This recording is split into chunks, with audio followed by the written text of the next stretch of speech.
Hey everyone, welcome back to Reppin. I'm Evelyn. Thank you so much for being here. I've got a great show for you today. I'm going to be talking about The Rose, Come Back to Me, a documentary that's in theaters now. I caught it at the Tribeca Film Festival and I loved it. The movie follows The Rose, a South Korean indie rock band whose music and 2017 breakout single, Sorry, have earned them a devoted following around the world. But this film isn't just about their popularity. It shows them as friends, as people, and as artists who created their own path to success with honesty, vulnerability, and real connection. My guest is James Roh. He's one of the producers of this film. He's also an artist, an entrepreneur, an attorney, and he's worked extensively with The Rose. James is also a member of Far East Movement, the first Asian American group to hit #1 on the Billboard charts. James is going to share how this film came to be, some of his experiences of being an artist, and why he's backing projects like this. And if you've listened to my last episode, you know Janet Yang was just here. Janet is the powerhouse producer behind films like The Joy Luck Club, The People vs. Larry Flynt, and also this film, The Rose, Come Back to Me. Both James and Janet are also deeply involved with Goldhouse, an organization for the AAPI community that advances equity and authentic representation. And you're going to see how they're teaming up to bring this documentary to you. Right now, let's go meet James, and you're going to see how he's creating space for people to be fully themselves. Say hello to James Roh. I remember we would do a lot of club shows, even when our songs were like doing well. Yeah. Like security guards wouldn't let us into the club, or they'd be like, "Oh yeah, take your hat off." I'm like, "But we're the artist." And they're like, "Yeah, sit down, Bruce Lee." Rough and rugged, represent NY, hold it down for my peeps. New York, New York. We rep the hardest, hardcore. Nobody harder. Let them know that's the way we rock it. Tell me what you got.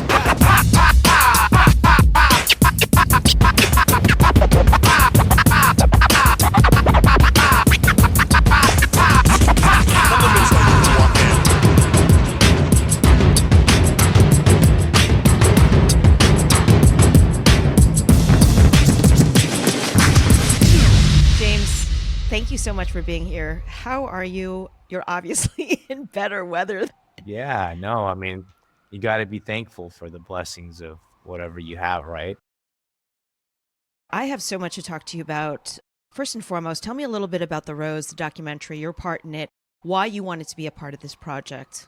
So we started working with The Rose probably like in, man, I don't even know what year it was, like 4 years ago, something like that. Like right when their deal with their other label and they came back from the military and all that. We had known them for a long time before.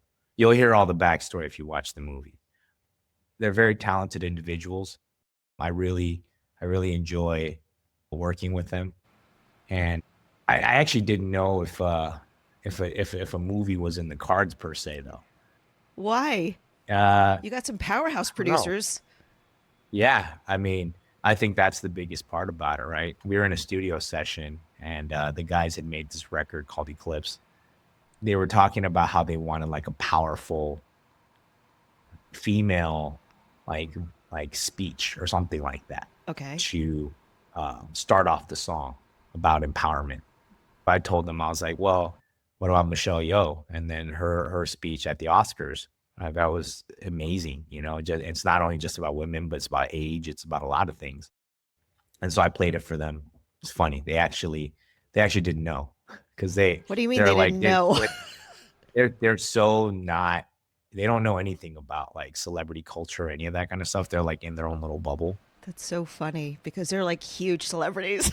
You ask them like, who are your 5 biggest inspirations? They'll be like, the Beatles, and then nothing. Yeah. But anyways, they loved it. And they were like, okay, it fits perfectly. What do we do? I was like, well, it's a Hail Mary, but one of the board members over in Goldhouse, a friend of ours for a long time, Janet, she's head of the academy. So yeah. Try giving her a call. So I called her about it. And, she's like, I can't guarantee you anything, but, I'll try. So over a process of a few months, we tried chasing it. it turns out that it was more than just Michelle Yeah. having to clear, Lots of rights and clearances. and it got lost in the sauce. But in the meantime, Janet got into the story of it all and started like checking out the band, and she liked it. And one day she's just like, well, what if we made a story about them? And I was like, really? I was like, are we sure? Like anything that she says, like basically it's yes. Yeah. You had me at hello. I mean, type of it's thing. Janet So Yang. She's a legend. exactly, Truly a legend. absolutely, yeah. So I was just like, whatever. Okay. I mean, if you really think that we can do this, sure. Yeah. And then it was so funny. We ended up going on a little family vacation at a place where she stays as well. So I saw her in person and talked more about it. And then, and I was just shocked, honestly, that she would really be into the idea of it. She's like, okay, I'm gonna start connecting people and start putting this together. And then, when we found out about Diane, and then Diane brought Eugene to the table, and I watched his doc, and now I'm like, I can't believe this. They're amazing storytellers. It's so funny. We did the first call, and I was like, are you sure? You're not supposed to go into a pitch asking that, James. It's like, come on, I think we could go like 20 minutes. I don't know about like a full movie. Well, I have to tell you, I saw this film in Tribeca at the Tribeca Film Festival, and I loved it. And that's where I connected with Diane, who's the producer of The Rose Come Back to Me, and also Eugene Lee, who's the director. And I got to know them. I think there's so many elements to this film that I really loved. First of all, it's a great documentary about this incredibly talented group. I think it really is a film that celebrates friendship, reaching success, but on your own terms, and just how open and authentic these guys were. Now, James, you worked with them quite extensively because you are, first of all, you're a multi-hyphenate. I think you need a hyphenate for your multi-hyphenate, truthfully, because you're in the Far East movement band, which, by the way, is the first Asian American group to hit #1 on the Billboard charts with G6. You guys were groundbreaking. You're also an attorney. You were the manager of The Rose. You have a company called Transparent Arts, and you are the boss of a badass mustache. Tell me a little bit about what it was like working with these guys and just who they are personally and how we can see their actual person beyond what we see on stage and the world of celebrity. In regards to all the hyphens, it's really not anything big. It's more like Survivor. James, I know, you would honestly be the kid that my parents would have wanted. You're an attorney. You've managed bands. I never actually took the bar. I finished law school. I am the crack attorney for all of our legal and stuff like that. But when it gets to the big stuff, like I bring in an attorney. When I was finishing law school, there was a bunch of people that were studying for the bar, and the look on their faces was this pain, the pain on studying. And I looked at that and I was like, you know what? That's enough inspiration for me to work harder at music. I don't care if you took the bar or not. The fact that you went to law school is something that my parents would have loved. You've cracked the Billboard charts and then you're a manager. And I'm like, yeah, I think I might be able to meal prep for a week. Hey, that's a lot of work too. That's a lot of chopping and cooking. Listen, you're Asian exceptionalism right over there on your side of the screen. Well, I appreciate that. But yeah, huge success. And obviously it went with a lot of blood, sweat, and tears. But being that fact that you have worked with these guys from The Rose, can you tell me a little bit about like who they are in real life and what we're going to see on the screens? Because I thought it was really interesting that you said like they have no idea of celebrity. Yeah. And what I loved about this film is how genuine and grounded they were, and also how open they were. I'm not into stereotypes, but there is some truth to the fact that the Asian society doesn't talk a lot about their personal lives, especially mental health. In The Rose, this film, there were so many moments that were so personal. Can you tell me a little bit more about these guys and what we're going to see on the screen? Are they like this in real life? Are they as genuine? Are they as close? Actually, it's all an act. They're actually terrible human beings. I figured. Hate each other. Yeah. And let's expose all that shit now. They write all kinds of nasty things to each other. It's terrible. No, I'm kidding. No, it's really is what you see is what you get with them. They're brutally honest. If there's one word I would use to describe those guys, it would be that they're human. A lot of great things, happen because they're human, Right. and because they chase their dreams, and because they're very open to talk about how they feel and work around those types of ideas. And they've also have a lot of fails that happen, but they're not afraid to accept those fails and to keep moving. That's what I think is beautiful about the story, and beautiful about all their songs. Because if you really go into what their songs are about and what the band represents, it's really that. It's a ton of shooting for the stars and sometimes not reaching it, but being happy with being on the moon.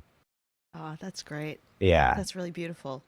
Like the whole trip, like working with them it's been life. There's been great times. There's been really tough times, but it's learning. It's like Sammy used to always say that you have to learn to enjoy the lows. Wow. I need that on a Yeah. t-shirt and a bumper sticker. What's really interesting is that you actually make an appearance in the film. And I actually didn't know about this story until I saw the film in Tribeca. You really have such a 360 perspective because you know the business side of it, you know the legal side of it, obviously, as well. But you're also a member of the Far East movement, which had a #1 hit, G6. Tell me a little bit about that experience of being in the band, breaking through, what happened because of your experiences of being in Far East movement. I think you've taken all of those wins and losses and you've made sure that you've paid it forward. You guys were the first, which makes it even harder. So what happened? What were some of your experiences? I mean, I think that our journey was really, this was incremental, step by step. And I think that had to do a lot with the fact that there just wasn't a lot of others that had done it before us. In a sense, we were actually doing it with the people around us, and everyone was going step by step. There wasn't somebody up top kind of pulling us forward. You guys were paving the way. Well, we all were. Yeah.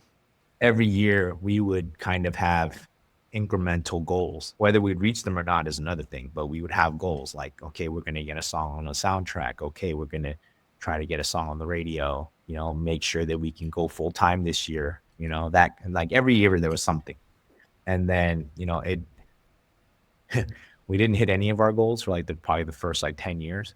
Our first real big thing was when Justin Lin, did Fast and Furious 3. Yeah. And put us on the soundtrack.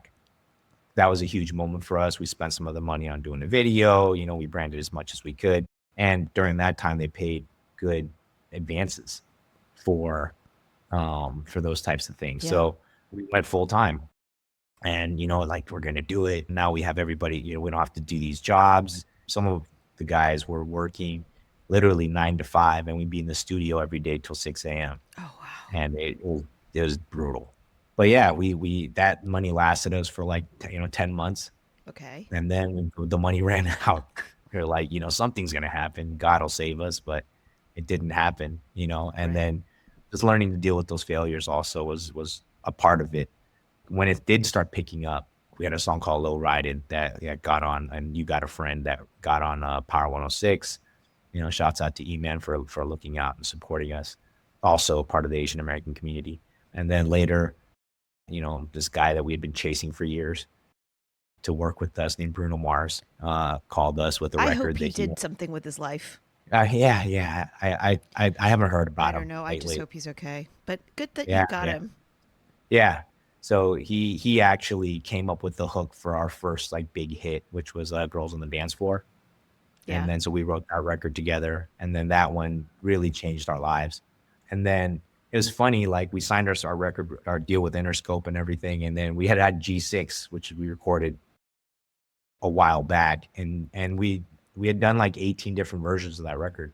18? And yeah. So we really, none of us really cared about that record at that point. We put it on a mixtape. It didn't matter.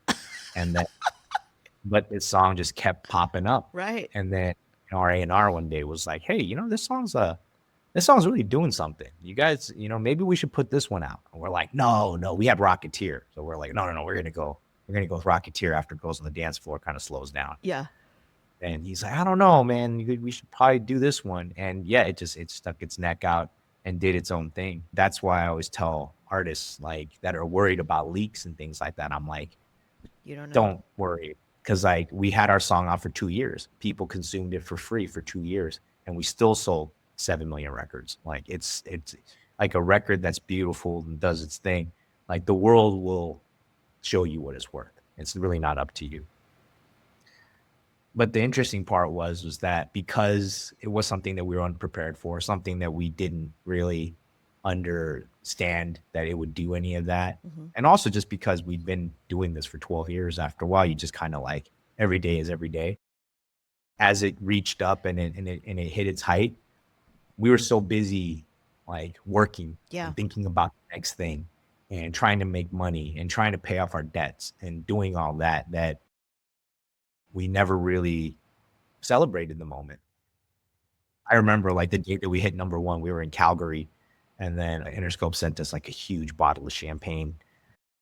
And we just took the bottle and then we used it as a prop. We went out, we did the show, we sprayed the whole bottle on the crowd, talked about number 1, and that was it. That was and it. We moved. The next day we had another show. Yeah. Now that I'm older and I get to kind of see the way that life and the world works, I try to tell my artists or my daughter, enjoy the good times, celebrate the good times, because they're few and far between, and when they do happen, you should be happy about it. It's what you're working your whole life for. Yeah, it's good not to gloss over it. But being the first Asian American band, I mean, being the first of anything is difficult, right? That must have had some headwind. Can you talk a little bit about that and what the reception was, what some of the struggles were, and how you dealt with it? It definitely caught a lot of people by surprise. They talk about how the fact that we're Asian.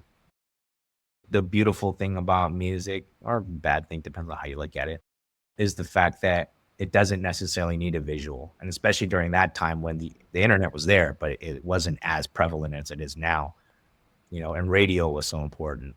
People heard the song, knew the song, identified with the song, but, never, number one, never looked at who the artist was, and then never really looked to see what the artist looked like. Right.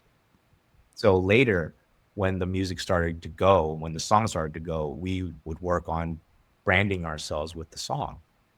We got a lot of negative feedback.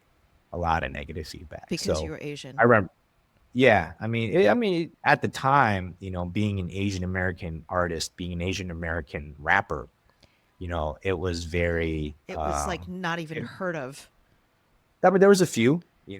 Jin the MC existed, and he did a hell of a job representing our people, with Rough Riders and all the things that he did. So there were some, but like for the most part, yes, it was hard to comprehend that. I remember we would do a lot of club shows, even when our songs were like doing well. Yeah. Like security guards wouldn't let us into the club, or they'd be like, "Oh yeah, take your hat off." I'm like, "But we're the artist." And they're like, "Yeah, sit down, Bruce Lee. You're not getting in." Shit. We get a lot of that.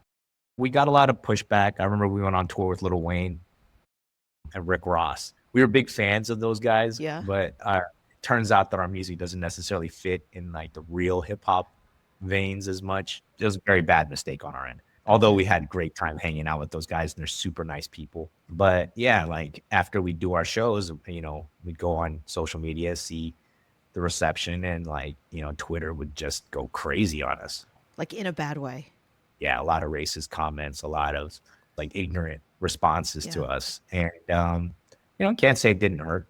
Yeah. I mean, you're human, We talked a little bit on the phone before, and you said, who goes on TV to promote their project and loses money? Yeah. Let's roll the clock back a little bit. When you first went out and started performing G6, did you expect that negative reaction of like first, I guess, surprise from the audience that they didn't know you're Asian? And then did it even clock that would be an issue? I mean, yeah, we've been doing performances. We've been performing for 10 years before that. So we knew that to a certain extent, there is going to be some negative feedback towards it, of course. So we accept that. We learn, I think that actually helped us become better performers because we really had to sway people, especially when we didn't have a hit song. If anything, having a hit song made things a lot easier because when we played the song, people would be like, oh shit, okay, I know that record. We would cheat. We would like play the song when we walked in, we would tease it halfway through the set and then we play it, and then we play it again, just like really. Why not? Yeah. Yeah. And it's like, because familiarity is really important in music. I mean, to an extent, like we got the blessings of it and we knew that there would be negative feedback towards it as well. Did we know that it'd be that bad? No.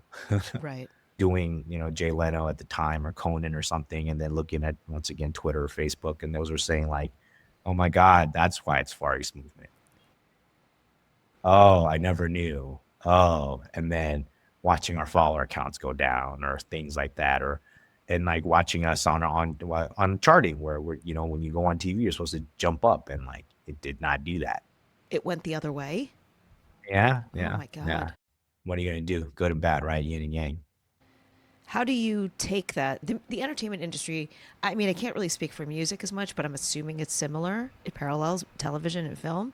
It's a really fickle, volatile business to have all of that and then work your face off, get this huge hit, do what you're supposed to do, which is like make all the rounds, which is supposed to continue to support a project and to grow fan base, audience. I mean, how do you process that? I know it hurt, but the impact it must have had on you both, first, I would be most concerned with as a person, and then as an artist, because music, entertainment, it's supposed to be able to connect with people regardless of where you are. That's the point of it. Yeah. I mean, it impacted all of us differently. We're in a group with 4 people. So some people are more thick-skinned and able to, deal with it. Others, that are a little bit more sensitive, definitely, it hurt them more. Right. But at the same time, it allows you to, think about that and how to respond to it. How did you respond to it? Me personally, I'm one of the thick-skinned people. It doesn't necessarily affect me too much. I understand it. I get where it's coming from, and I think it's unfair. But do I think it's going to stop me? No. To an extent, like having a record that big, it's not normal, and it's not something that you can necessarily replicate. It's lightning in a bottle. Yeah. I mean, of course we tried, and it was painful thinking that we could replicate that success. We spent years trying to replicate that success and feeling that imposter syndrome. So even for the most thick-skinned people, it's a tough thing to stomach. The volume and intensity of negative comments, because you're human, it's going to impact you in some way. What did you learn from that? Were you able to convert all that into like something that made you stronger? We spent a lot of time chasing, a lot of moving goalposts, trying to hit number one, and then, maybe like lowering your standards and saying like, okay, let's just try to get another song on the radio. Let's try to, have a song that's considered a hit. Let's try to, move like 30,000 units or whatever. Like, Right. like those didn't help us feel like we could enjoy it, like we could feel confident with where we were at. Always everyone was like, oh my God, like where have you guys been? What have you guys been doing since G6? Like we hadn't been recording hundreds of songs and putting them out and Right. promoting it, doing everything. It takes a lot to break through into the regular, the listening community. So we tried to explore a lot, and I think we started to gain some sort of like creative happiness again once it was like the album after 2 albums after G6, which was on a record called Free Wired. We made an album called Identity, and that was the first album where we went to Asia actually, and we just really embraced Asian culture. And we actually made an album to showcase K-pop. Wait, when was this? What year was this? I don't even remember anymore, but It's been like at least 5 or 6 years. Oh, more than that, like probably 10. It's so interesting that you said that because I actually just went to Asia in October. And this was the first time that I actually really embraced my own culture. And I Yeah. credit a lot of people like Janet, like you, all of these artists, Tamlin Tamita, the Joy Luck Club, all of these people, both on and off camera, that have been like slowly and painfully chipping away. You know, being an artist is a 24/7 job. And I don't think people understand how difficult and how hard it is. And you're recording and you've had this hit. G6 is a great song. It still stands the test of time. And then you go and work even harder and you're seeing sort of the diminishing returns. You're going the wrong way.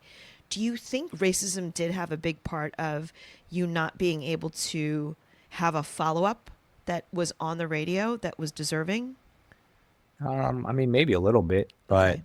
I also think that, maybe it was the songs. Every once in a while, you can have the industry really force a song down like the public's throats. But for the most part, like the public Yeah. will tell you like What works? what they like and what they don't like. But do I think that maybe some of it had to do with the fact that like our community wasn't set up enough to support like Yeah. Asian American artists or Asian artists during that time? Yeah, also that too. Like I think that if it was the way that it is now, and you have this, strong niche of people that support music no matter the color, I think it could have been a little bit different for Yeah. sure. Who's to say? I can't blame that as a whole. Mm-hmm. Yeah, it is lightning in a bottle, and Yeah. to make another record that's gonna get people in Oklahoma to dance to it and think that it's the best jam in the world. I mean, you could try a million times, and I don't know if you're gonna do it. Yeah. Yeah. It's like, it really is lightning in a bottle. It's one of those things that I don't know that any artist can really replicate that to that degree that There's a you guys. few. Yeah. But Bruno can. okay. Oh, that unknown artist that you worked with so many years ago. Yeah, I'm glad he's doing that okay. guy. That guy. I'm He, glad he's doing he can okay. do it.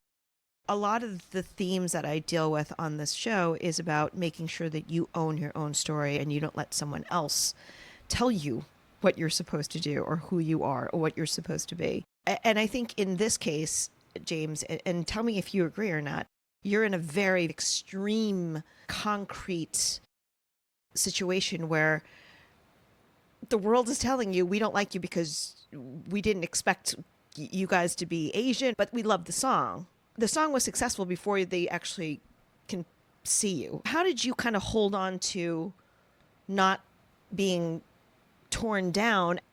I mean, I think thank God we called ourselves Far East Movement because we couldn't run from it. It's a great name. At the time, I actually didn't want to call us that. I wanted to call us MCs Anonymous because Oh, I didn't want anyone to see who we were. Better heads prevailed in that conversation to really, take that and be who we were. right, We were young adults, and right. we're still figuring ourselves out as people. And we're four guys who grew up with each other and being in this bubble of chasing being an artist for years as well. Like trying to find our identity was a struggle. Yeah, And I think that was part of the whole process. That's why we actually called that album where we went to Asia, we called the album Identity, because it was to find our identity. It really came back to embracing who we were and embracing our people and helping to figure out what that culture is. Being an Asian American as a whole is you're kind of like stuck in the middle, right? We used to call ourselves homeless all the time because you'd be in America. They're like, oh yeah, you don't belong here. Go back to China, right? And then you go to Korea, and they're like, you're a dumb American. You go back to America. So it's like yep, kind of find yourself in the middle, yeah, trying to figure it out. But that process of trying to bridge, the East and West, trying to showcase some of the East as well, right. and that became a rallying cry for us. And it's still, I would say one of our biggest assets even now with with the business that we do. Tell me a little bit about your trip to Asia. Was there a personal moment that you can share that you really connected with identity again during that trip? Uh, that trip was it was really fun. Was that your first time? No, it wasn't. It wasn't but it was our first time to go not as performers in a long time. Gotcha. Because every time we would come as to perform, you just kind of do what you got to do. You say hi, leave. Yeah. This was like, being in the studio with artists, working with them, just seeing who they were, like hanging out, having dinner with people, learning more about like how the Asian music industry works. Some of these artists, like they're just like American artists. They can come in, they could write their parts very quickly and harmonize and be out. And then there were some where like, even though they were like huge stars, like they were in the K-pop system, so they didn't necessarily get to hone in on their craft of being songwriters. It was cool. And through it all, we were able to build these relationships and come back with all these pieces. And by the time we had put this album together, it felt like something. And then our first single actually is with Marshmello. And he was like small at the time, but it was Marshmello. And then we had Tinashe, who we're a big fan of. And then this kid Chanyeol from EXO. Yeah, and the song did great. And we were able to, I mean, it didn't do great. Like, it wasn't like a huge smash hit. We did hit Billboard again, but it was a culture shifter for its time. And it's so funny, after that, we actually got a deal to do the same kind of idea for China. So we made a whole bunch of records with Chinese artists, and that was a whole different experience. And China's like another completely different entertainment industry. Oh, yeah. They work so differently. When you were there, was there like a smaller moment where you sat back and everything just sort of clicked for you? When I'm going through a life thing, I need to kind of sit back and marinate and process it. And then it gets to a point where there's like smaller moments that you can connect the dots. Was there one smaller moment where things began to crystallize for you, where your identity really started to take shape and you started to embrace it? For me, I think it felt like something once we actually got to release the album, or just talk about it and put the track list out there, show who was on there, and get the response for it. And because the response was overwhelmingly positive. That's so great. It showed us like, okay, like this is awesome. There's still people who care. This is awesome and this is like a whole community of people and an entertainment part of the world that we can hold hands with and show to the rest of the world. So to get that kind of affirmation to show that we're not alone was an awesome moment. That must have been very restorative in many ways, because when you're ripped apart, even privately, it's hard. You know, as thick-skinned as you may be, it stings. And after a while, depending on the level of intensity, it can really sort of impact your own ideas and lens of how you see the world. My question to you is, both personally, you've experienced a lot of pushback, I would imagine, at being an Asian, and then also being the first Asian band to break into the Billboard charts. You've had a lot of hits, meaning like being knocked down. And you have taken those things and those lessons that you've learned, and you've created Transparent Arts. Can you talk about your sense of community and like why it was important for you to establish Transparent Arts? How have you brought your lessons both as an artist and also as an Asian person and sort of paid it forward in like community?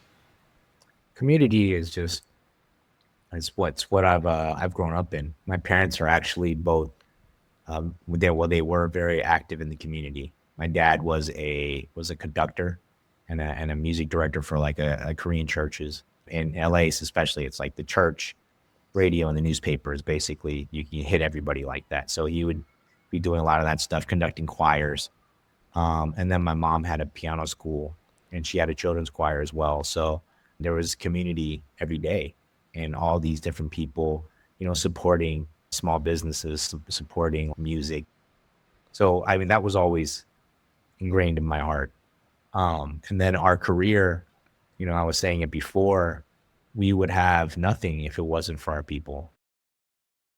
Like Justin Lin and Evan Leong, the ones who really, got us that Fast and Furious gig, E-Man, really getting us on Power. It's everything came from, our people looking out. Once we got to a point where we could give back, we definitely wanted to. We had people in our crew that weren't necessarily the artists, but, did a lot for us. Daniel Park, he was an artist too, actually. We met him when he was part of a big punk band called Nemo. And, but he became our art director, and then our creative director, basically, being able to sign guys like Yultron and Dumbfounded, and him being able to be, creative with them as well, like really was awesome to be able to like take the resources that we had and share them with other artists that were deserving, you know. Like there's a Dumbfounded video that Daniel did called Safe. The whole song Dumb's talking about. It was during the time when with the Oscars and the yellow facing, that whole thing.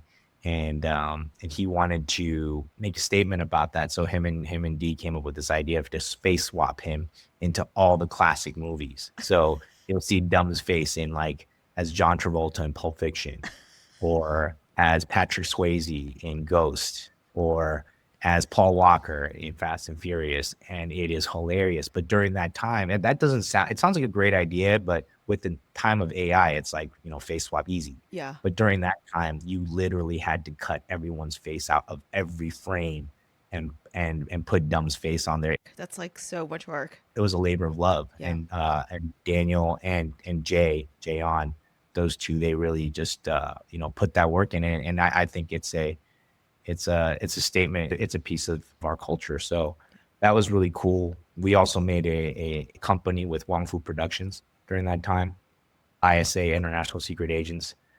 And, you know, the whole point was to showcase other Asian American artists, especially like YouTubers who companies didn't think were real, you know, celebrities, real artists during that time.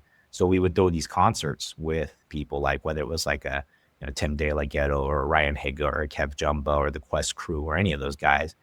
And we would do these concerts. And it was so funny because we do ticket drives. And at the ticket drives, they be in like a Verizon store or something, and we would get there at like 9 a.m. and there would be a line across like the block. Oh, wow. And That's then cool. Wong Fu, you know, Ryan, whoever. And then, of course, like the organizers are excited and everything. And they'd open the door. And right when they open the door, the kids start running in, and they would run right past us and go to Wong Fu, Ryan Higa. And this was at the peak of our powers. You know, this is when we were really, really doing it. Yeah. And so then we go to Verizon and we're like, told you, these guys are real stars. So, you know, being able to showcase those guys, building those lifelong relationships with the Wong Fu guys, that's always just been a part of what we do. And, you know, later being part of the team that put together Goldhouse, you know, with Janet and Bing and Kevin Lin and everybody. When I started this podcast, I had no idea how much it would bring into my own life and how much of a better understanding it's given me of my own experiences growing up. Like, I just released this clip on social media where Janet was talking about going to school and her parents were like, oh, invite your friends over. You know, she was kind of like, not really into it. Like, we're worried about like not fitting in. And because she talked about how her parents sometimes hung like chickens and ducks to dry in the house. And I was like, wait, my dad used to hang like a shit ton of lapchung, which is the Chinese sausage, all over the garages. You'd walk in and it was like something out of like Silence of the Lambs, but it would be like just tons of Chinese sausages hanging in the middle of the garage. And I was like, I cannot invite anyone to my house. This is horrifying. I remember all I'm thinking about is how delicious those sausages probably taste. I'm like, oh my God, it's so amazing to know, like, I am not some complete weirdo that never had the same experience. It just blows my mind. There was a huge scarcity of mindset not that long ago in the Asian community, especially in entertainment. The fact that you're continuing to make sure to build community. So for that, I appreciate that you lead by example. Can you sign us off? Can you let me know who you are and what you represent? My name is James Roh. I'm with Transparent Arts Far East Movement, and I'm Raina's dad, and I am all about identity and the constant search of. I want to be helpful to anybody else who's doing the same. I want to give a huge thank you to James Roh. You're not just sharing stories. You're opening doors, lifting up entire communities, and you're showing us all what it means to lead with integrity and with care. Thank you so much for your time and for all of the experiences you shared on this episode. Go see The Rose. Come back to me. The guys from the band are going to remind you that success isn't just about charts or headlines. It's always about building something with integrity and something that connects with people across cultures and languages. There's such a timely thread running through this conversation and this film. It's really a great example that the magic of music, storytelling, and really the arts is that it has the power to connect with everyone, The Rose, Come Back to Me. It's in theaters now. And on Reppin, no matter the labels, the titles, your social standings, or prestige, it's always going to be about humans first. If you'd like this episode, check out some of the other ones on Reppin. You could share, subscribe, and download. I'd really appreciate it. The podcast is available everywhere, and you can watch this full conversation on YouTube. That's at Reppin Podcast. Don't forget, DM me and follow me at Instagram at Reppin_podcast. Thank you for being a part of this community and this conversation. Reppin is a Suburban Outlaw Productions. Until next time, do you know what to do? I hope so. But if not, you should stand up and represent. I make no apology. Rough and rugged. Represent.